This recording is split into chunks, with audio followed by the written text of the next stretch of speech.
Rencana pemindahan ibu kota negara Nusantara merupakan sebuah upaya proses percepatan pembangunan, pemerataan, dan pemberdayaan kawasan Indonesia Timur. Penetapan IKN diharapkan dapat menjadi katalis untuk menumbuhkan pusat-pusat ekonomi baru di Pulau Kalimantan dan wilayah Indonesia Timur secara umum.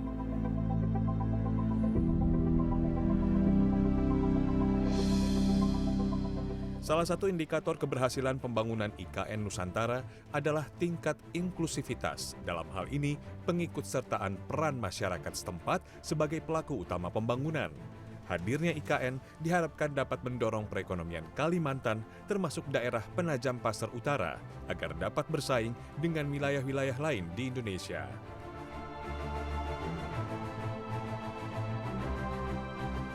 Tidak hanya itu, pemindahan ibu kota negara Indonesia ke sebagian wilayah Kabupaten Penajam Pasir Utara diharapkan dapat membuka peluang ekonomi bagi warga setempat. Pasalnya, proyek tersebut bisa menghadirkan kesempatan baru untuk pengembangan SDM, lapangan pekerjaan, dan peluang usaha baru.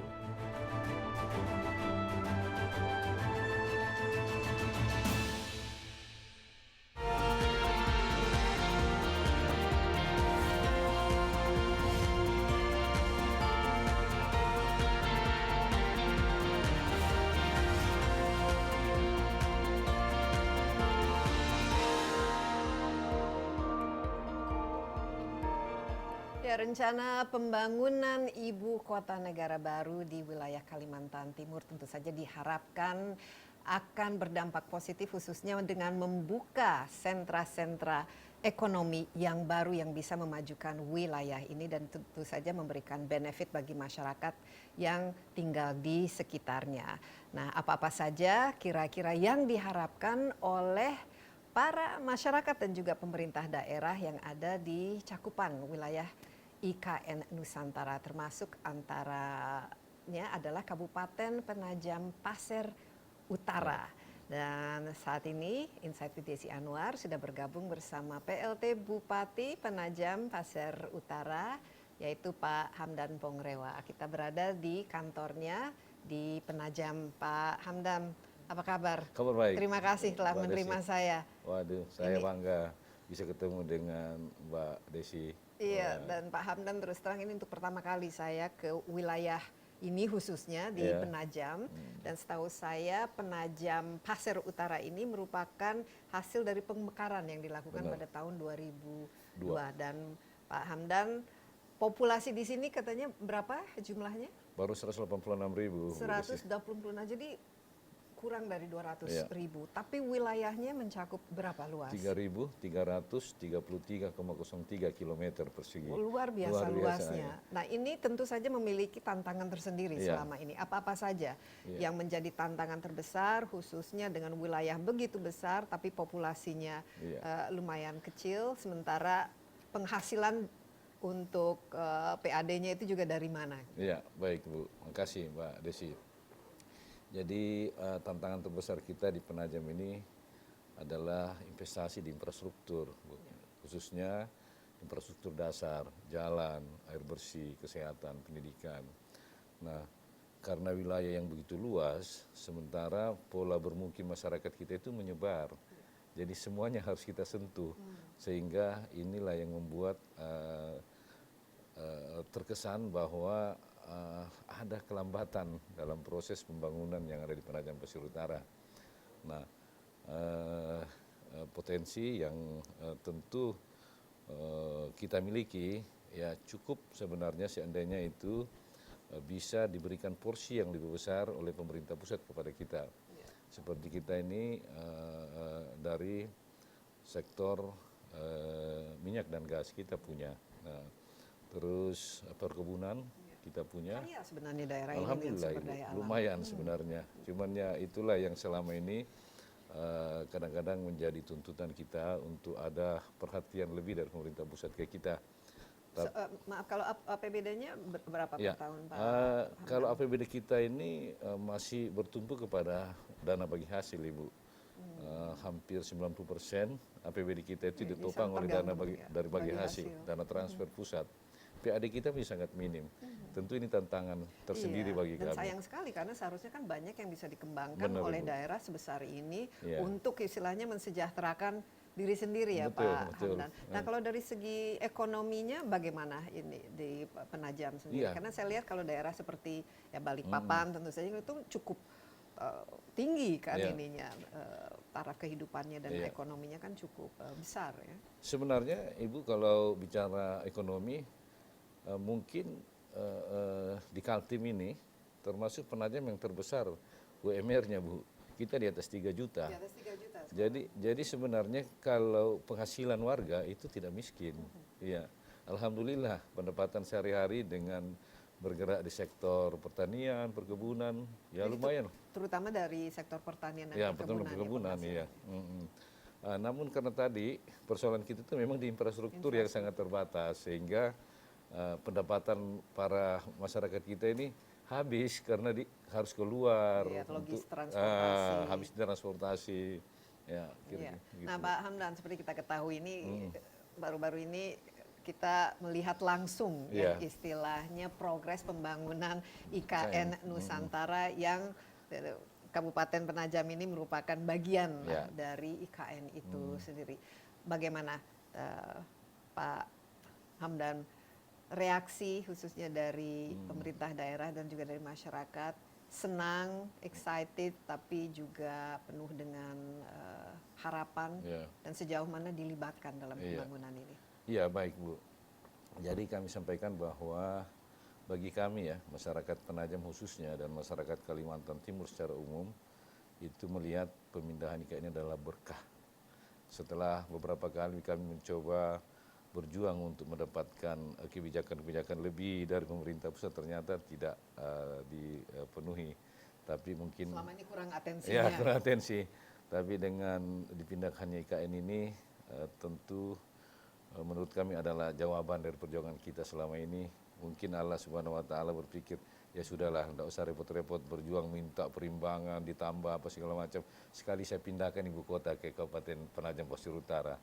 Sehingga tidak ada alasan bagi kami untuk tidak memberikan support, dukungan demi kelancaran pemindahan ibu kota negara ini. Dan saya lihat juga ini jalanan juga mulai dibuka. Jadi yang jelas kalau ibu kota baru kan harus punya akses yang luar biasa. Ini pasti diharapkan kena dampaknya ya. Tapi selama ini sejak dicanangkannya daerah ini menjadi IKN, apa-apa saja yang sudah dilibatkankah selama ini Pemda dan juga masyarakat setempat dengan mungkin ide-ide maupun keputusan-keputusan yang akhirnya kan akan menyangkut kehidupan teman-teman di sini? Iya, saya kira ini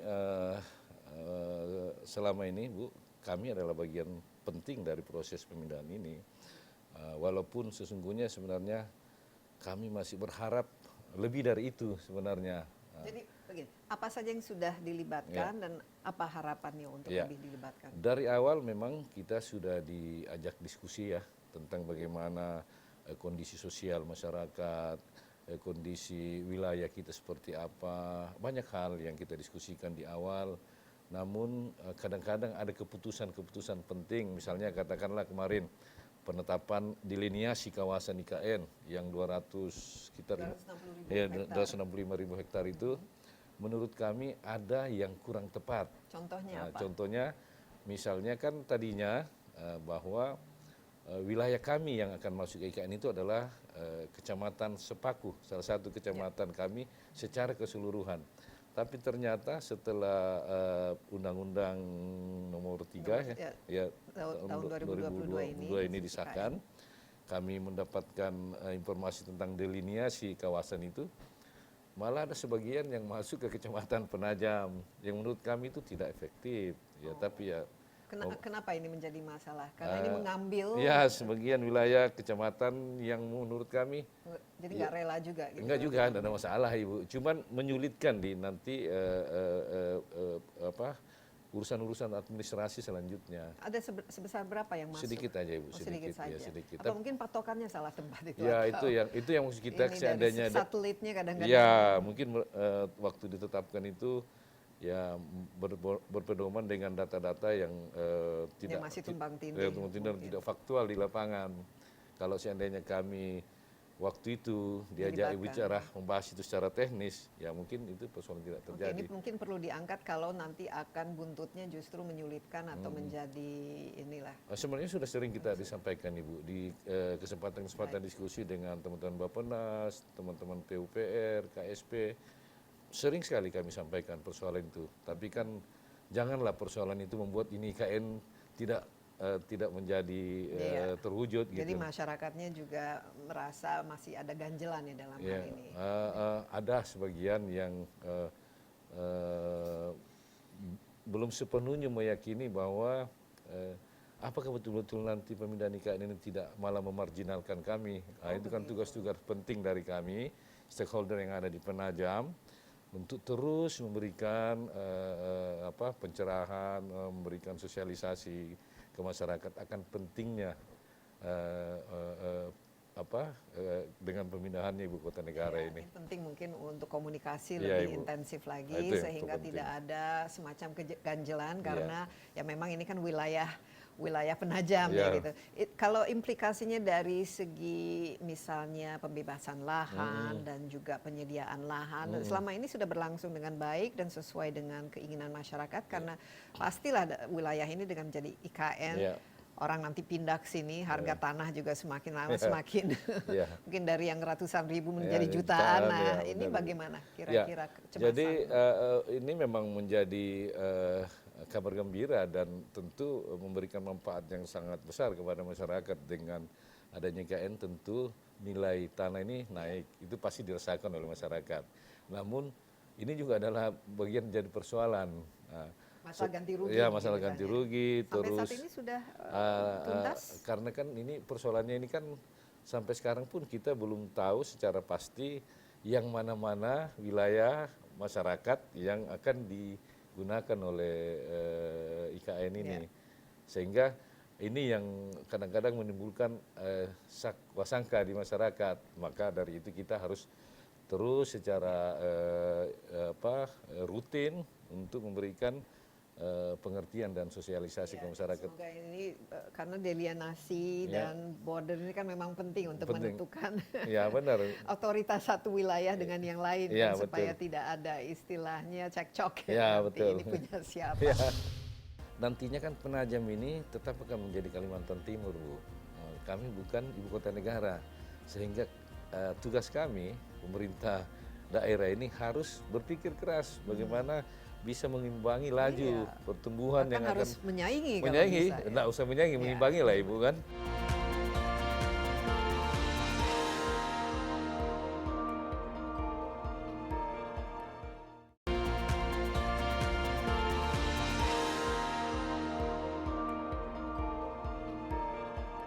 Saya lihat kan sudah mulai banyak jalanan dibuka dan aktivitas dan nanti pada tahun 2024 akan sudah mulailah pemerintahan di sini.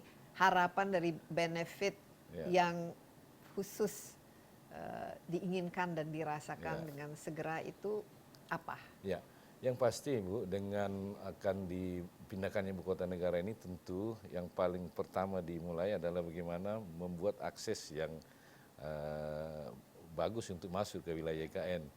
Dan itu yang persoalan yang kami hadapi selama ini. Alhamdulillah, infrastruktur jalan.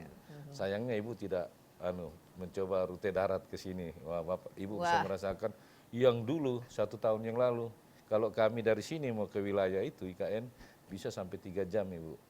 Tapi Alhamdulillah dengan adanya IKN ini sekarang ya paling 1/4 jam sudah tembus. Saya lihat juga jalan tolnya juga sudah mulai lumayan. mulus. Nah, ini akan sangat berdampak positif. Ibu. Ya, itu pasti. Kemudian apa lagi? Karena di sana kan juga akan menciptakan tentu saja lapangan kerja baru katanya. Ada sekitar 200.000 sampai 300.000. Benar. Ini sebenarnya kan lebih besar dari populasi. Ya, itu dia. Jadi Kabupaten kami memang sementara bekerja sama dengan Kementerian Tenaga Kerja membentuk suatu pusat layanan tenaga kerja Ibu. Bekerja sama dengan Dinas Tenaga Kerja kami. Sementara menginventarisasi berapa sih jumlah pencari kerja dengan kualifikasi dan pendidikan yang mereka punyai. Rata-rata kalau di Penajam sendiri apa ininya pemetaan dari pendidikan dan keterampilan yang rata-rata dimiliki khususnya bagi para usia demografis pekerja? Memang kita untuk pekerja kita ini memang masih mayoritas tamatan SLTA, Ibu. Ya. Yang sarjana jumlahnya tidak begitu banyak ya, karena sebagian juga dapat peluang-peluang kerja di mana-mana. Tapi walaupun demikian kan kami tidak ingin seorang pun dari warga kami yang tidak punya kesempatan untuk berkompetisi, jangan sampai tertinggal. Sehingga kami sampaikan kepada kementerian dan stakeholder dari pusat bahwa jangan nanti persoalan ketidakmampuan atau karena tidak memiliki keahlian dengan kualifikasi yang dipersyaratkan lalu anak-anak kami tidak bekerja. Mestinya kita harus jadi penonton pada sebuah kota yang luar biasa. Itu Ibu. Makanya kita minta untuk juga diintervensi, Ibu. Kalau kita perlu tenaga dengan kualifikasi tertentu kita kursuskan dan itu insya Allah sudah ada kesepahaman dan beberapa kali sudah dilakukan. Baik itu Kementerian Tenaga Kerja, Badan Otorita, nanti sebentar lagi mungkin seminggu ke depan ini PUPR juga akan melakukan pelatihan-pelatihan dalam rangka mensertifikasi keahlian para pekerja Menurut kita. Pak Hamdan sangat penting ya? Oh sangat penting Bu, sangat ini penting sekali. Saya juga bicara dengan Kepala Otorita, katanya reskilling ini memang sangat penting dan juga tentu saja ibu kota negara kan harus terbuka untuk semua. Dan sayang kalau misalnya yang paling terdekat tidak bisa mendapatkan masuk karena keterbelakangan atau ketidakmampuan dalam hal ini. Nah, infrastruktur apalagi Pak Hamdan yang dibutuhkan? Saya lihat kemarin juga ada bendungan yang sedang dibangun, jadi Sepaku Semoy. Kira-kira ini merupakan bagian dari benefit yang bisa dirasakan? Kan saya sampaikan di awal tadi bahwa persoalan kita adalah infrastruktur dasar, termasuk penyediaan air bersih bagi masyarakat kita. Masalah ya di sini? Masalah Ibu. Kita sebenarnya potensi air cukup besar, ya. Tada hujan, walaupun tada hujan, tapi frekuensi hujan kita sini cukup tinggi. Kita banyak air permukaan yang tidak dikelola dengan baik sehingga terbuang. Jadi banjir. Ya, terbuang ke laut. Nah, kan kembali lagi persoalan anggaran. Keterbatasan anggaran yang membuat kami agak sedikit terlambat dalam mempersiapkan infrastruktur untuk mengolah ini. Sehingga sampai sekarang Bu, cakupan layanan air bersih yang mampu kami berikan ke masyarakat itu baru sekitar 28% dari penduduk kami yang ada. Ibu bisa bayangin itu. Nah, dengan dibangunnya bendungan itu tentu sudah kami bayangkan kemanfaatannya pasti akan memberikan layanan yang cukup luas nanti kepada masyarakat kita. Ini akan benefitnya akan terasa pasti, langsung. Nah, kalau ke depannya kan Pak Hamdan sudah tahu kan konsep dari ibu kota ini ibu kota yang tidak ada emisinya, semuanya itu berbasis digital, kemana-mana juga dekat, cepat dan kalau menggunakan energi juga sifatnya energi bersih dan lain sebagainya. Bagaimana menurut Pak Hamdan ide itu? Apakah ini sesuatu yang nanti bisa direplikasi juga oleh Kabupaten Penajam? Ya, mau tidak mau harus kami berusaha untuk itu, Ibu. Kami ini kan sekarang nantinya kan Penajam ini tetap akan menjadi Kalimantan Timur, Bu. Kami bukan ibu kota negara, sehingga tugas kami pemerintah daerah ini harus berpikir keras bagaimana bisa mengimbangi laju pertumbuhan yang akan harus menyaingi. Nggak usah menyaingi, mengimbangi lah Ibu kan. Nah, sehingga kami juga sudah mulai mempersiapkan konsep-konsep misalnya untuk kawasan industri kami, tentu kami membatasi nanti jenis industri yang akan masuk ke situ. Ya, yang kami pastikan bahwa yang kita perkenankan ya industri yang ramah lingkungan, sehingga apa yang terjadi di IKN nanti tidak terlalu jomplang dengan yang ada di kita, ya gitu kira-kira Bu. Jadi sudah ini ada ya visi ke depan untuk itu. Yang sekarang ini apa-apa saja yang sudah dilakukan oleh Pemda untuk mendukung pembangunan? Yang pasti kan kami tentu supporting data Bu ya, karena kita ini kan bukan pelaku utamanya. kita Ya, cuma pusat ya pendukung, tentu ya saja. kita pendukung utama. Tapi mudah-mudahan dapat Nah kecipratan. itu pasti Bu, dan itu perjuangan kami, ya insya Allah. Jadi dukungan yang kami berikan itu bagaimana mempersiapkan masyarakat kami supaya bisa memahami dan memberikan dukungan, karena kalau masyarakat tidak paham dan bisa menimbulkan persoalan sosial, menolak. Selama ini ada yang berarti Ada penolakan masih ini? 1-2 tapi tidak banyak Ibu. Tapi saya pikir itu pun juga kemungkinannya karena belum mampu menangkap apa yang bisa dia dapatkan dengan pemindahan ibu kota negara ini. Ya. Itu bagaimana cara penyuluhannya maupun edukasi dan komunikasi Ya dilakukan itu Pak tadi Hamdan? dengan melibatkan mereka di kegiatan-kegiatan kunjungan, kita ajak mereka untuk terlibat langsung. Ya secara periodik kami mendatangi mereka untuk terus kita berikan pemahaman, karena tentu ada juga oknum yang mungkin tidak sependapat dengan pemindahan IKN ini, yang berusaha mencoba juga memprovokasi mereka. Ini bisa aja kemungkinannya ada yang terjadi begitu Bu. Jadi kita tidak mau kalah dengan oknum-oknum ini, sehingga ya tentu kami telah bersepakat dengan Forkopimda untuk secara bergantian atau bahkan secara bersamaan kita turun secara periodik untuk memberikan pemahaman dan sosialisasi. Tapi apa dasar kecemasan masyarakat ini dan siapa-siapa kira-kira yang paling merasa akan dirugikan dengan adanya IKN terutama yang ada di sekitar wilayah IKN itu Bu, di wilayah KIPP yang merasa mereka akan dipinggirkan, tanahnya akan diambil. Ya, ini tidak kan, dapat ganti rugi. nah ini kan semua yang provokasi yang menurut saya tidak demikian. Kan sudah jelas bahwa Presiden menyampaikan mekanisme ganti rugi kepada masyarakat itu kan ada 3 opsi. Bisa dengan ganti rugi uang, atau bisa dengan opsi ditukar guling, dicarikan tempat lain. Kemudian ya tetap kalau mereka memilih akan tetap di situ sepanjang tidak intercept dengan rencana pembangunan infrastruktur IKN, ya peluangnya untuk tetap dipertahankan di situ dengan ditata, dikelola. Itu kan tawaran-tawaran yang mungkin ada kecemasan karena akan mengubah kebiasaan. habit kebiasaan hidup selama ini dan juga keterikatan dengan daerah itu dan lain sebagainya. Mungkin Pak Hamdan kan harus dipahami juga kan ada kecemasan-kecemasan Ya, seperti itu pasti Bu, pasti ada perubahan tentang habitnya selama ini. Dan itulah tugas-tugas kita ini untuk menyampaikan ke mereka dan mengajarkan mereka untuk berupaya menyesuaikan dengan kemajuan itu. Kan tidak mungkin juga kita membiarkan masyarakat kita dengan habit yang menurut kita tidak produktif.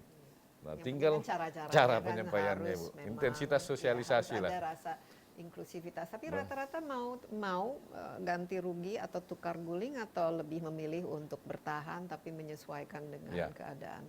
Variasi Bu. Sepertinya keinginan itu hampir semua ada. Ada juga yang mau diganti rugi, ada yang mau tetap dapat lahan untuk mereka kembali ke habitnya. Atau nunggu mungkin kalau harga jualnya semakin lama semakin ada meningkat. Ada juga pasti. Ada pemikiran untuk berinvestasi dengan menunggu. Ya, ada pasti Bu yang berpikiran seperti itu. Karena kami pun belum tahu Ibu, nanti kalau pekerja dengan kualifikasi tertentu, apakah nanti penghasilan yang diterima jauh lebih besar atau lebih besar daripada penghasilan sehari-hari mereka sebagai buruh tani.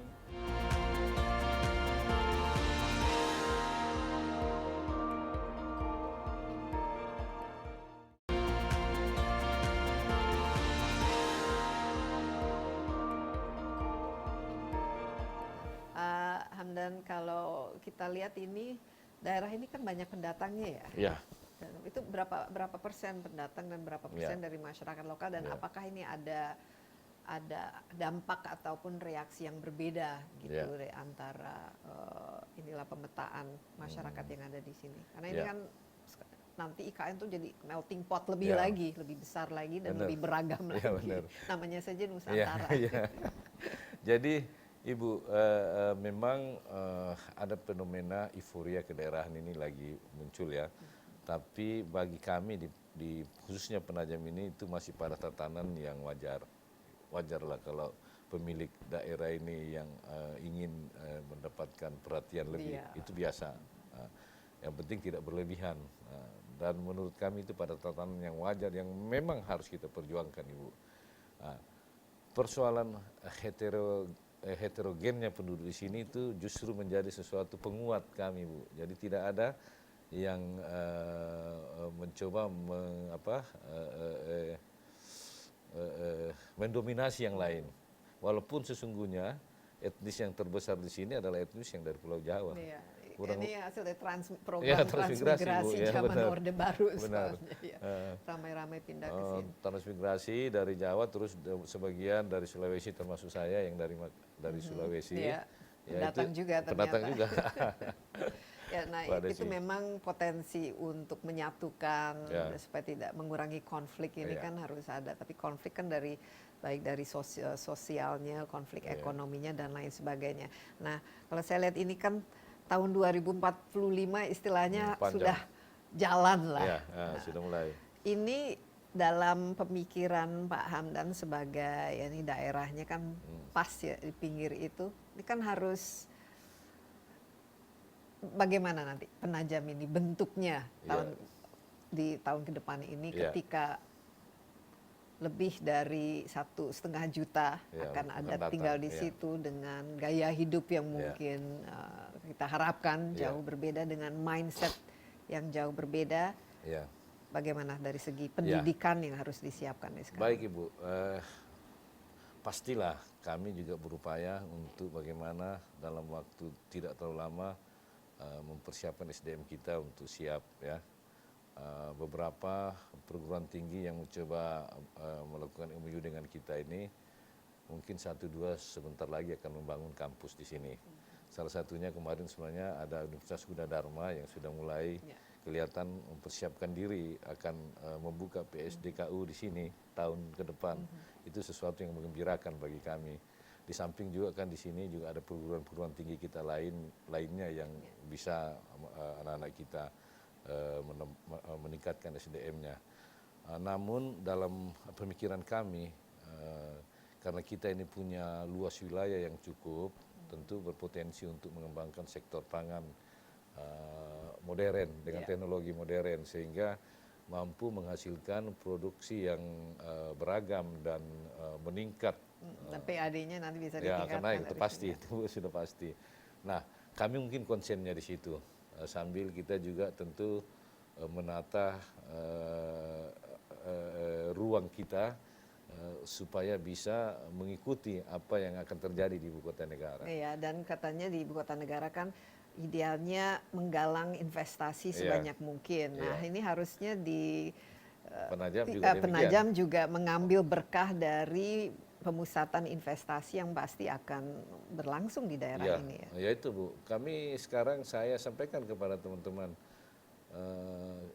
karena investasi ini adalah salah satu cara untuk mengungkit perekonomian daerah dan tentu akan memberikan kontribusi kepada pendapatan asli daerah secara signifikan, sehingga saya sudah mengajak teman-teman di tim kami di SKPD untuk memberikan kemudahan semudah-mudahnya kepada investor yang akan menanamkan investasinya di Penajam. Dan itu bukan basa-basi, Bu. Iya. Insya Allah.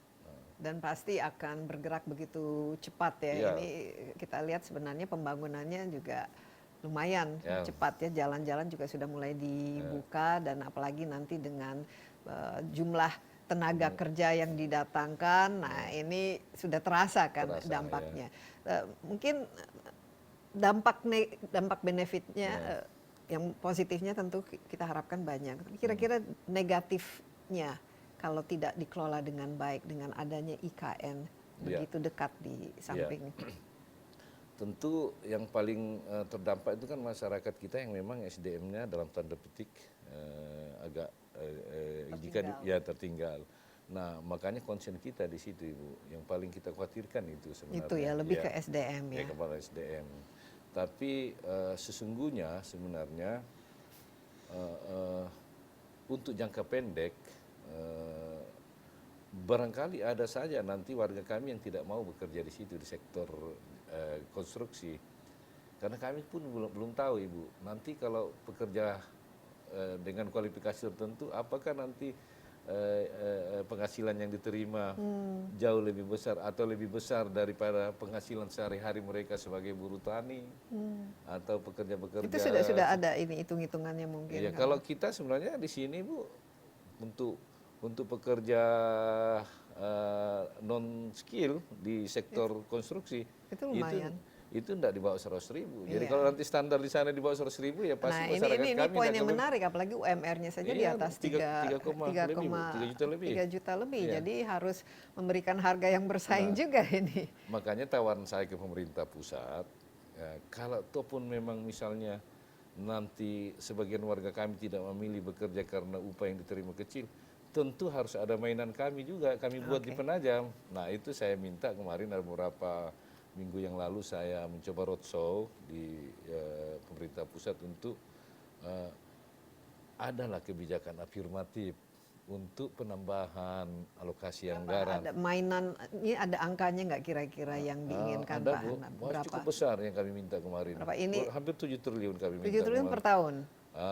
Selama 2 tahun. Selama 2 tahun ada konstruksi ini. Ya, jadi kalau ataupun 7 triliun ini nanti untuk apa? infrastruktur dan semuanya, ya infrastruktur dasar, infrastruktur ekonomi kan tentu harus kita topang semua itu Bu. Kita punya potensi-potensi misalnya kebun-kebun sawit rakyat yang mandiri. Nah, akhirnya tidak memberikan nilai yang ekonomi yang tinggi karena infrastruktur. Tapi kan infrastruktur nanti akan dibangun juga oleh bukan mereka yang bangun Bu. Karena itu wilayah kami. Kami yang harus membangun sendiri itu jalan tani, jalan produksi. Karena mungkin mereka yang bangun. Jadi 7 triliun selama 2 tahun ini. Ya, sudah ada tanggapan? Ya, alhamdulillah. Masih hitung-hitungan. Ya, direspon, tapi kita belum tahu nanti berapa yang disetujui. Tapi bagi kami berapapun itu, yang penting adalah kegiatan pembangunan yang kami lakukan, yang tentu nanti masyarakat kami tetap bekerja di situ dengan upah yang sudah selama ini berjalan. Iya, dan memang kalau infrastrukturnya dibutuhkan, ini pasti juga akan mempermudah akses ya bagi masuknya ke IKN itu sendiri. Selain itu apalagi kira-kira, ini kan hanya 2 tahun, tapi setelah itu apa kira-kira semacam insentif atau affirmative action yang inginlah dimiliki dan didapatkan oleh kita berharap sih sepanjang IKN ini dibangun supaya kita tidak ketinggalan kan. Tapi ya kalau kami disupport itu ya saya pikir ini sudah sangat membantu kita karena memang kita tetap mempersiapkan diri sesungguhnya menjadi penyangga pangan Bu di sana. Jadi tentu kami kalau ataupun akan bergerak di sektor mengembangkan industri, ya industri seputar itu, penyuplai pangan. Baik, memang kuncinya harus ada komunikasi, kolaborasi, rasa ikut kerjasama dan benefitnya juga bisa dirasakan oleh semua. Sekali lagi Pak Hamdan, terima kasih dan tetaplah bersama Insight with Desi Anwar. Kita setelah ini masih akan berdiskusi dengan seorang akademisi mengenai kira-kira dampak apa saja yang bisa dirasakan dengan kehadiran IKN di Kalimantan Timur. Kami mengharap itu sekitar 30% lah dari aktivitas pekerjaan itu dilakukan oleh masyarakat setempat, supaya itu peningkatan ekonominya bisa terasa, dan itu sedang kita genjot ini dengan berbagai pemberlibatan semua pihak termasuk pemerintah kabupaten, pemerintah provinsi dan perguruan tinggi.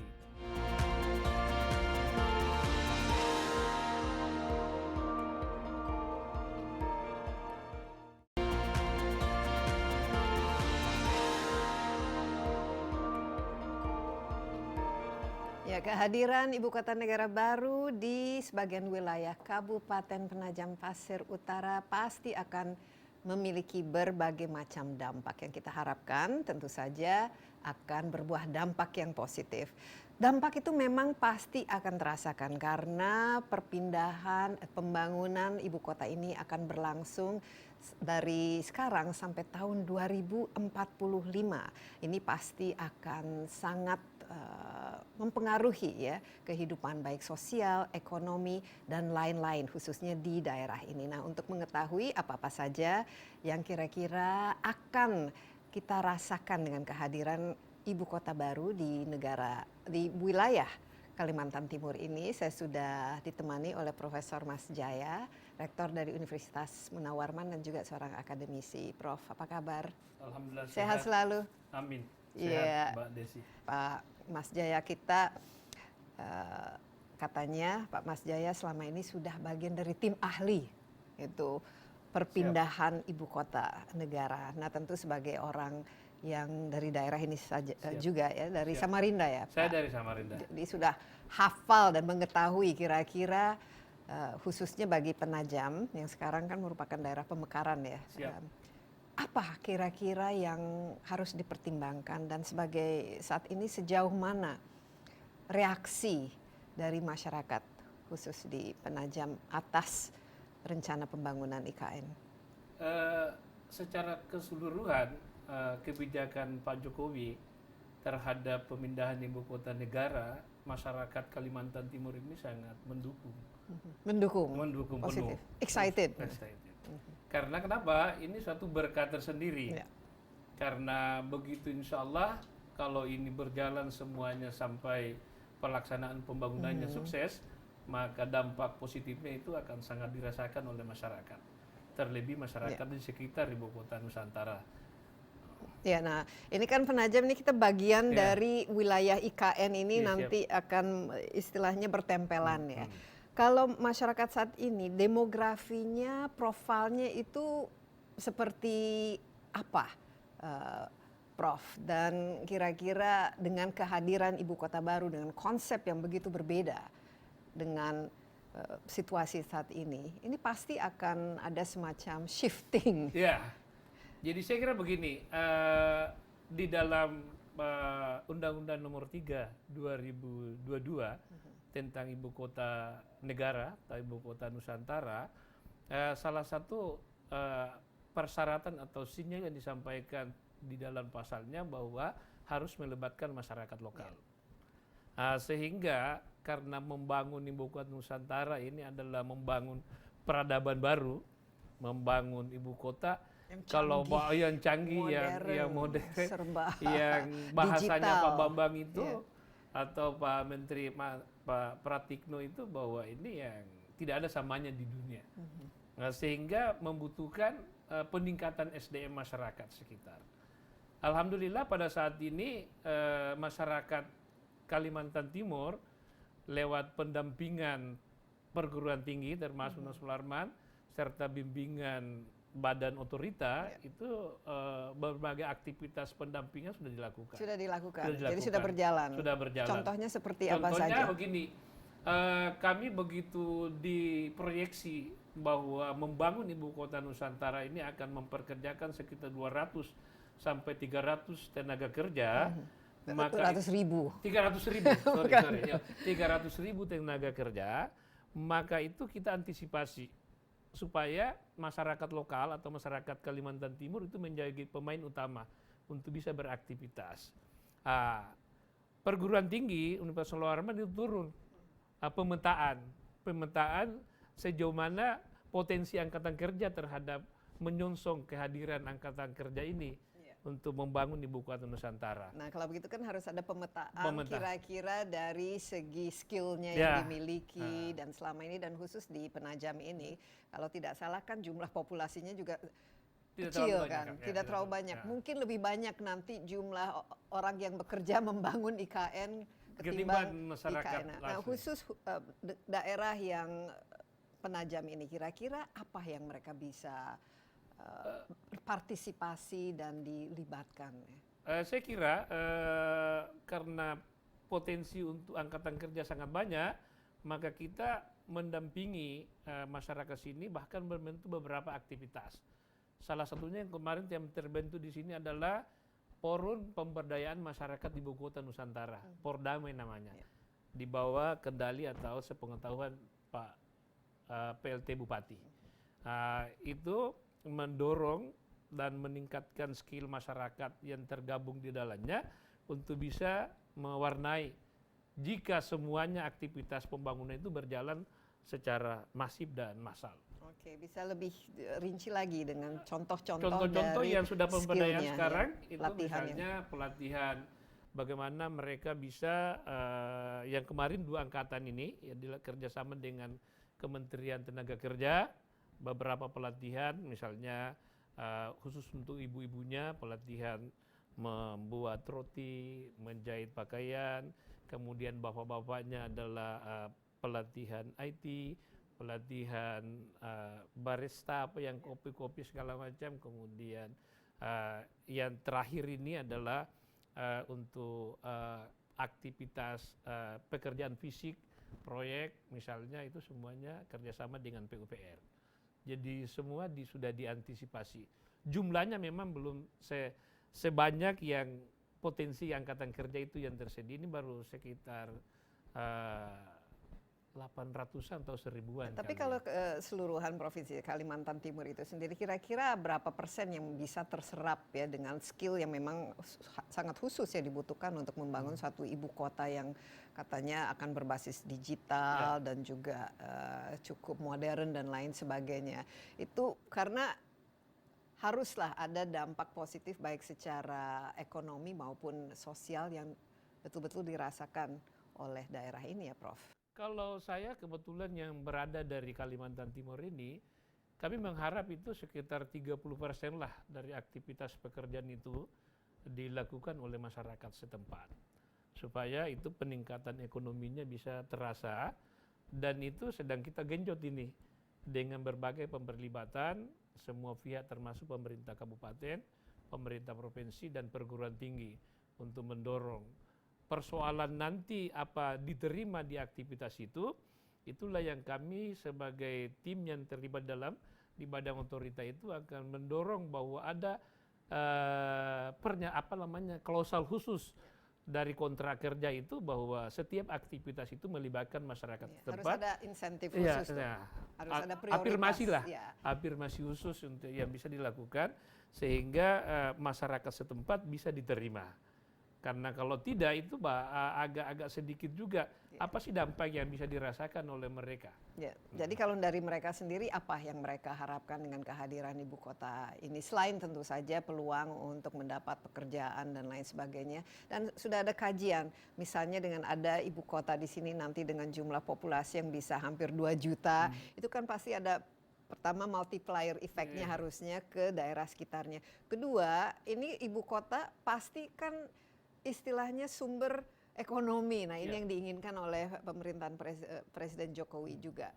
Harusnya ditularkan kesejahteraan ini kepada daerah-daerah yang sekitar IKN itu. Itu sudah ada kajiannya, Pak, peningkatan ekonomi, pertumbuhan itu. Sudah semua dikaji oleh kita termasuk perguruan tinggi bahwa dengan kehadiran ibu kota Nusantara ini pertama pasti kesempatan kerja akan terbuka. Begitu mereka mendapatkan pekerjaan, maka dengan sendirinya tingkat penghasilan dan pendapatannya juga akan bertambah.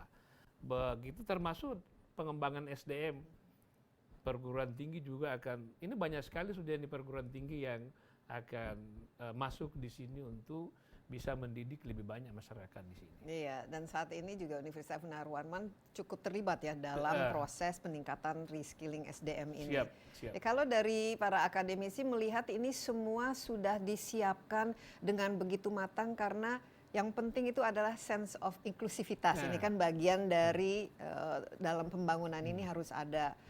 Istilahnya jangan ada pihak yang dirugikan, apalagi ini pasti akan banyak pendatang baru dan lain sebagainya. Itu dampak secara sosiologisnya akan bagaimana dan psikologis? Makanya di dalam membangun ibu kota negara ini adalah perlu juga penerapan transformasi dalam bentuk misalnya bagaimana mendorong masyarakat untuk termasuk pembangunannya menghargai budaya lokal misalnya. Kemudian yang kedua bagaimana transformasi untuk mereka bisa memanfaatkan kemampuan IT yang bagus. Kemudian bagaimana hidup dalam sistem gotong royong yang luar biasa. Kemudian banyak hal sesungguhnya yang bisa dilakukan untuk bisa terlibat. Sehingga di tim transisi juga mendorong inovasi kerja cerdas sehingga betul-betul termasuk memberikan kreativitas tersendiri. Kalau saya bahasakan keikhlasan juga ada di situ karena ini kan pekerjaan berat ini dan besar Berat dan lama dan juga. dan apalagi ada arahan khusus Bapak Presiden bahwa 2024 Ya, itu itu sudah mulai masuk beraktivitas. Masa waktu yang tersedia dengan pekerjaan yang besar tentu semua harus orang terlibat. Inilah yang memotivasi kita semua untuk bekerja cerdas supaya tidak ada target itu bisa tercapai. Iya, jangan sampai nanti ini istilahnya proyek mangkrak ya. Itu. Kita mengharap baik SDM yang ada di kampus maupun masyarakat itu akan kita dorong penuh untuk bisa menjadi masyarakat yang siap hidup di perubahan yang sangat drastis untuk menjadi kota modern dan bersahabat serta menjaga lingkungannya.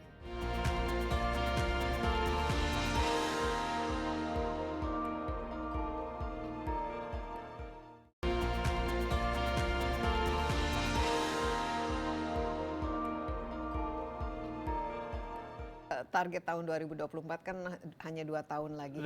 Pak Prof sendiri melihat selama ini keterlibatan masyarakat, khususnya masyarakat lokal maupun masyarakat adat yang ada di sini dan juga pemerintah daerah, ini sudah betul-betul dilakukan semacam kolaborasi yang baik dan mendengarkan aspirasi yang ada. Itu sudah dijalankan atau mungkin ada hal-hal yang menurut Prof masih harus diperbaiki, ditingkatkan kualitas kerjasamanya? Sosialisasi aktivitas pembangunan ini kepada masyarakat itu sudah jalan.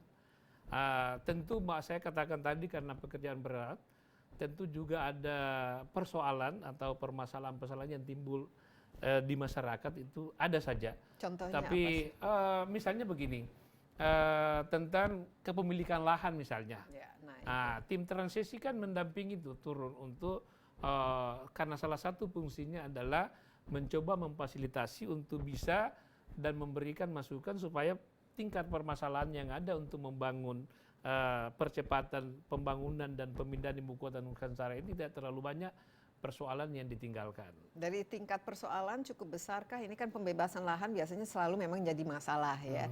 Misalnya juga aspek ganti rugi dan juga mungkin dari kecemasan bahwa kehilangan misalnya opportunity atau merasa tidak fair dan lain sebagainya, itu ada selama ini dan dibereskan dengan cukup baik, Prof?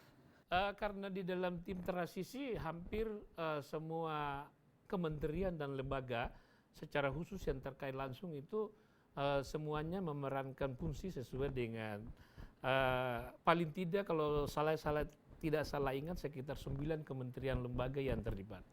Ada PUPR, ada Bappenas, ada Kementerian Keuangan, ada BPN ATR yang persoalan lahan, ada Kementerian Hukum, ada Kementerian Dalam Negeri, ada Kementerian Investasi, kemudian banyaklah. Semua ini dalam koordinator yang mencoba meminimalkan kira-kira timbulnya keresahan masyarakat, sehingga sosialisasi dan melibatkan masyarakat selalu diundang. Menurut Prof cukup baik dari kacamata ini saya karena ada juga koordinator bidang sosial dan pemberdayaan masyarakat. Saya hampir setiap aktivitas itu selalu hadir bahwa apa sih sebenarnya yang dirasakan dari sisi sosial, apa sih yang diinginkan oleh masyarakat.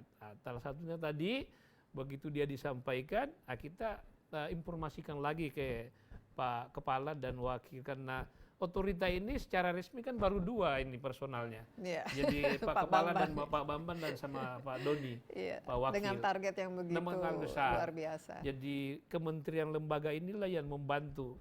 Nah, kita tim transisi memfasilitasi, apalagi ada kebijakan-kebijakan khusus Bapak Presiden untuk percepatan ini, maka itulah yang menjadi pekerjaan besar dan pekerjaan cerdas yang harus kita Tapi lakukan. Tantangan terbesar apa selama ini sebagai bagian dari tim transisi, Prof, yang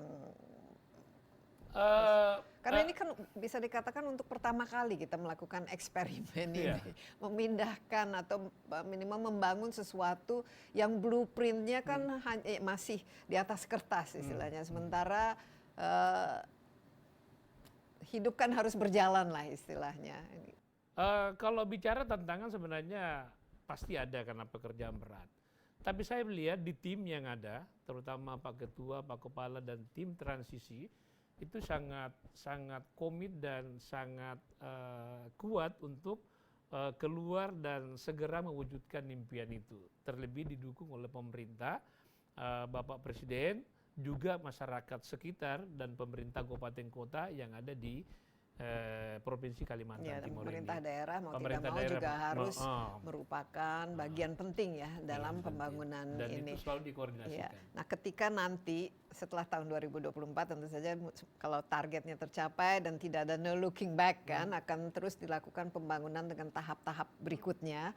Prof, ini kan mimpinya menciptakan satu kota yang smart, yang jadi orangnya juga harus smart, yang clean, ya manusianya juga harus clean, serba zero emisi karena ini menjadi kota contoh bagi seluruh dunia, bukan Indonesia saja, yang sangat peka terhadap climate change dan lain sebagainya. Hidup sehat, kemana-mana jalan kaki, tidak seperti sekarang naik mobil dan menimbulkan emisi. Ini pasti dampak ke depannya sudah dibayangkan kepada wilayah ataupun kota-kota sekitar ini akan seperti apa? Akan ikut tertular hidup seperti... Secara detail untuk masyarakat, itu belum sepenuhnya. Dan itulah pekerjaan kita, termasuk pekerjaan perguruan tinggi, pekerjaan pemerintah kabupaten kota, untuk menyadarkan dan memberi informasi serta mendampingi untuk memberikan edukasi kepada mereka bahwa saatnya nanti kalau kota ini terwujud, maka mau tidak mau kita harus yang lain harus mengikuti konsep yang dibangun oleh kota Forest City misalnya. Dan kota yang memang rendah emisi. Sebenarnya ada atau tidak ada IKN pun, Indonesia kan memiliki target untuk mengurangi emisi. Kesadaran itu sudah ada, Prof, khususnya di wilayah Kalimantan Timur yang menggunakan ya recycling, reuse, kemudian mengurangi emisi, tidak menciptakan energi bersih dan lain sebagainya. Karena di sini hikmah tersendiri konsep membangun kota baru ini atau ibu kota Nusantara ini, maka mau tidak mau pemerintah dan masyarakat harus bisa menerima itu dan harus mempersiapkan diri. Kalau bicara tentang emisi karbon misalnya, kemudian berbicara tentang masyarakat dengan sadar lingkungan, itu rasanya ya itu harus segera, karena edukasi ini harus jalan terus menerus justru. Karena ini bukan target Indonesia saja, ini target seluruh dunia. Siap. Dan selama ini kita justru sangat mengandalkan sumber daya alam kita, apalagi BBM kita. Prof, mungkin terakhir kira-kira dari para kalangan akademisi sendiri dan juga yang memang lama ya tinggal di daerah ini, apa keinginan dengan adanya IKN ini?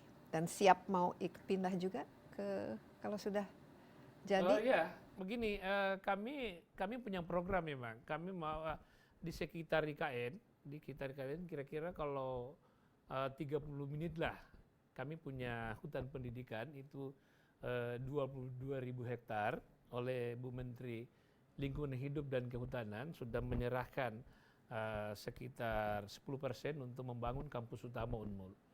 Jadi kampusnya nanti kampus utama karena menjadi kampus ibu kota Nusantara.